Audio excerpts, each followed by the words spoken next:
Chapter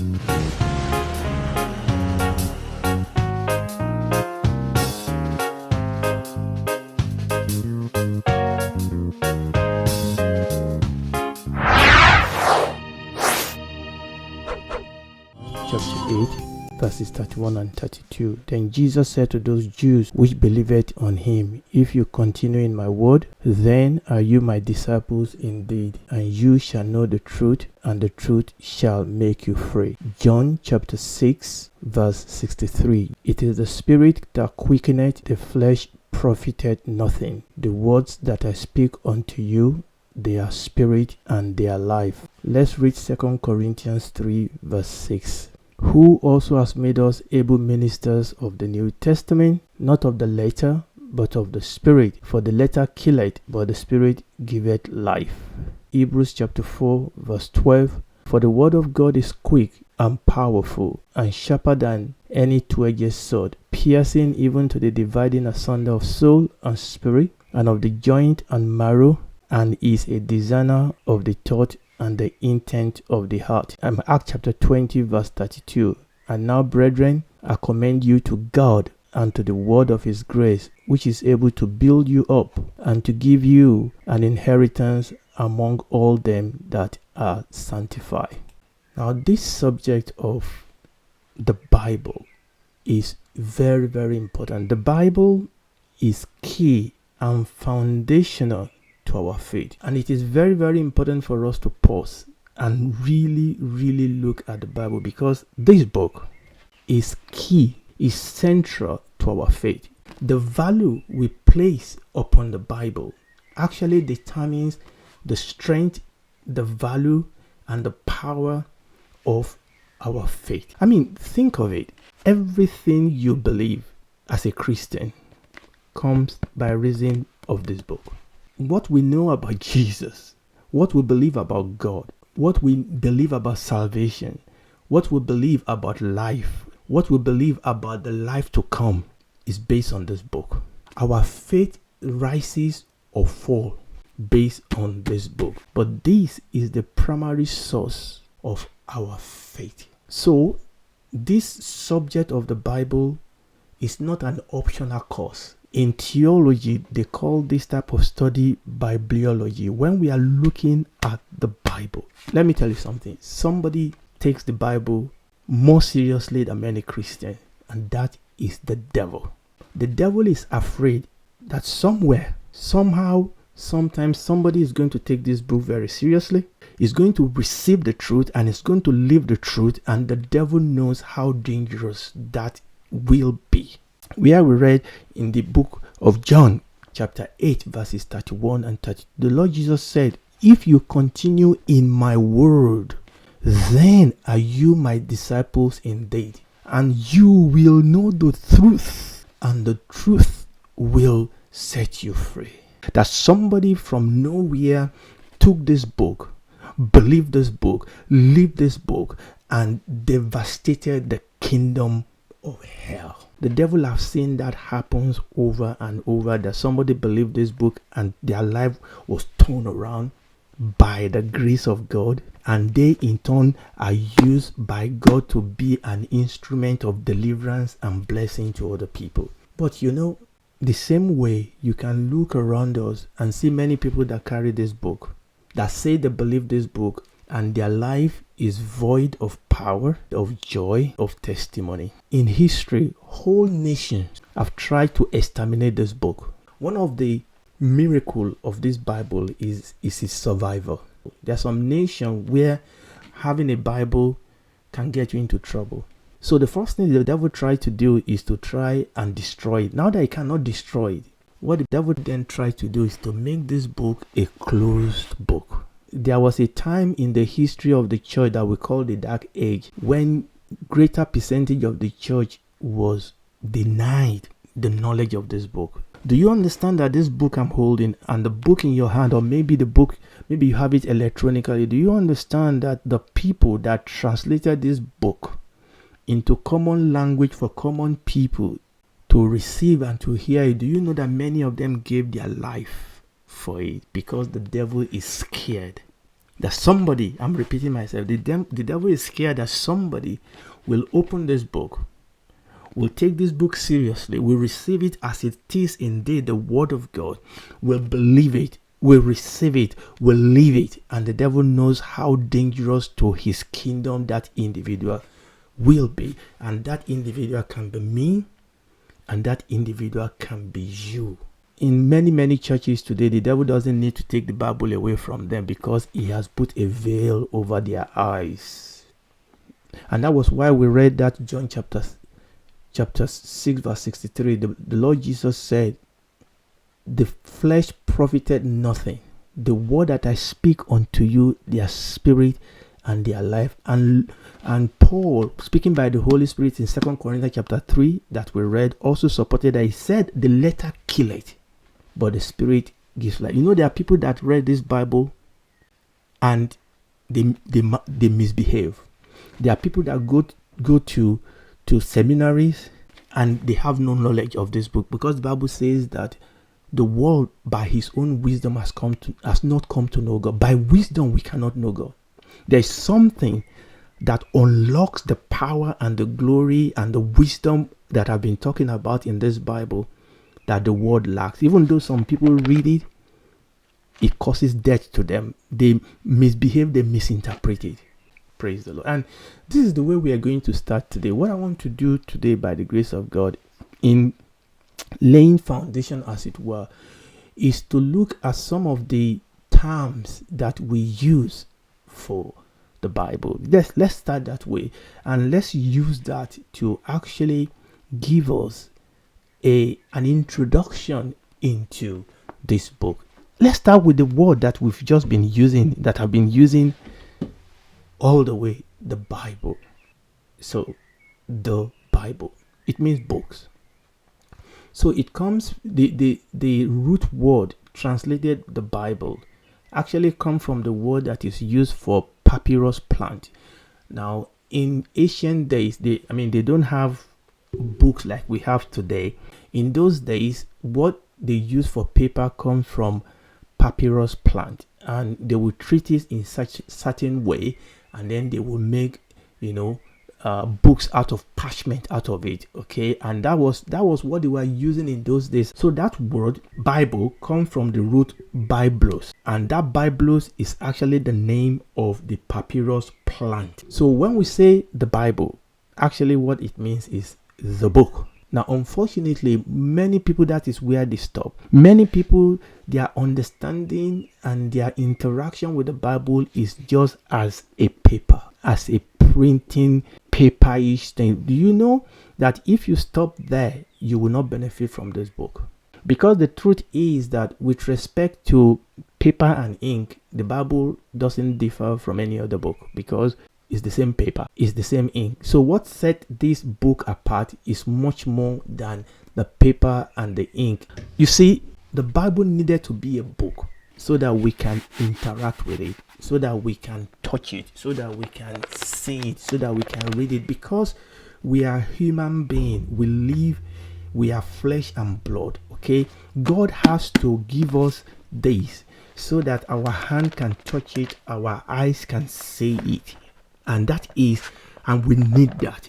Okay, but we must not stop there, because if this is just a material paper and ink thing for you, we are not going to get anything out of it. And this is the reason why many people have not getting anything out of the Bible, because we treat it like a magic. We put it under our pillow. Some people even grind it and try to drink it. No. Understand that this is just the beginning of us understanding what the Word of God is. This is the gateway, as it were. This is the gateway. If you want to boil an egg has a shell, and you want to eat egg, you break the shell so that you can get to what? To the food that is inside the shell. And this Bible is like the shell that is housing that boiled egg inside. Now the shell is very, very important, because without the shell there will be no egg. Without the shell, the egg will have been spilled. So this book is important. But if you just have the shell and you don't break the shell, we are going to talk, God helping us, what does it mean to break the shell? But if you have the shell and you don't break in and get the food inside the shell, then that individual will starve to death. It's just like also if you go to a doctor and somebody is sick and they need an injection. Okay, now this Bible is like the needle and the syringe, but that needle and the syringe has something that you need. The Spirit gives life. This, you see, the needle and the syringe by itself can cause pain and all sorts of things, but the thing is that the needle and the syringe is a medium to deliver the content that will heal that sick, that will cure that disease. And that is the word, the Bible. Another word that is used for the Bible is the scripture. Now, the Greek word that is used for scripture means a writing, that which is written. If something is written, it's either because somebody is saying something that is being written down, or because somebody has a desire or a thought that is being written down. Behind the thing that is written is a reality. So when the Bible says, the scripture says, what we have in the Bible is what has been written of what God said, or what has been written of the thought of God. You see, when you read Isaiah chapter 55, God said, my thoughts are not your thought, and my ways are not your ways. So what is written is the thought and the ways and the wisdom and the power of God. So this scripture is beginning to take us deeper. You know, the Bible says that all scripture is given by the inspiration of God. In other words, scripture comes inspiration. That word inspiration there means that by God is God breathed. In other words, we have scripture because God breathed. We have it written because God spoke. We have it written because God has a desire. So this is beginning to tell us that when you are beginning to approach this book, know that behind that which is written is the reality of the will, the purpose, and the desire of God. So as we take the book to read it, realize that we are breaking into the letter, into the pages, so that we can touch the God that is behind that which is written, so that we can understand the heart and the mind of God behind that which is written. We want to know the thought of God, so we don't go to the Bible to get the thought of men. Please don't tell me what you think.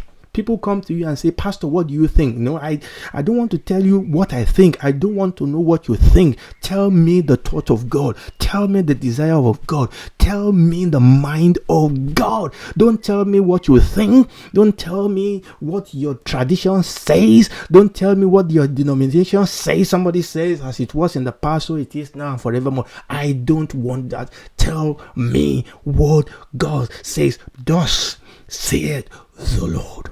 And the third word is the word of God. And we can see that in the Hebrews chapter 4 verse 12 that I've quoted, the word of God. And that corroborates what we've said in the scripture.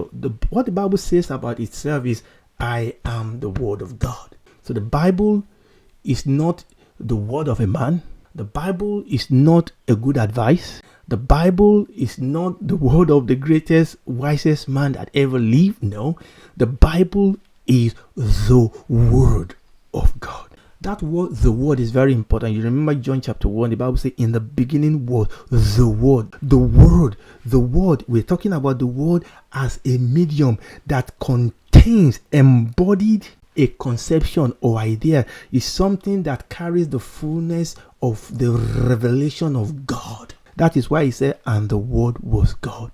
Okay, in other words, when you break into this and you begin to touch the Spirit, you are touching the fullness of the revelation of God. The next term that is used for the Bible is the oracle of God. Oracle talks about divine response or utterances. In the Bible are God's response to every life question. You don't need to go to Ogun or Shango to hear God. God is speaking in His word. The Bible is God's oracle. The Bible is God's oracle. It's not the false prophet somewhere that wants to take all your money. The word. of God is God's oracle. The next term that is used for the Bible is testament. Testament talks about covenant, the will of God. A testament is a will. We have lost the sense of covenant. The Bible is divided into the old and the new covenant. We are now living in the new covenant. We need to understand that we have a covenant with God, and God will not break his covenant. The Bible is a book of covenant. In other words, it's something that if you are born again, okay, and you have a relationship with God, God has bound himself to you by covenant. And that covenant will give you an assurance that God will do by two things by which it is impossible for God to lie. Okay, a covenant binds relationship. Wherever you see relationship, look for covenant. Wherever you see covenant, look for a relationship. But when we understand that as Christians, God is not enduring us. You understand? We have come into a place of covenant, but understand that you have your responsibility in a place of covenant. So let me move on to, I believe this is the last one I want to talk about, law and prophets. The Bible is called the law and the prophet. I mean, again, you will understand that the division of the Bible in the Old Testament, the law, the prophet, and the writing, we'll come to that. But one of the terms that is used for the Bible is law and prophet. When we say law, what does that mean? The law talks about something that you are accountable to. The law. It talks about an authoritative word. The law of a land, you don't negotiate with the law. You know, there are some people that want to twist the Bible. The law is the law. Everything aligns to the law. You don't twist the law to fit what you want. You understand what I'm saying? The word of God is law. And when you break the law, you will suffer the consequence. The word of God is the law. The word of God will not break and will not change because it is law. So it is you and I that have to align ourselves to God's word. If we are twisting it, we are just deceiving ourselves, because God cannot be deceived. And God will not change his word to fit our desire. We will have to align ourselves to the law of God. And it's called the prophet. Who is a prophet? A prophet is the mouthpiece of God. A prophet is the one that speaks forth the mind of God. Hallelujah.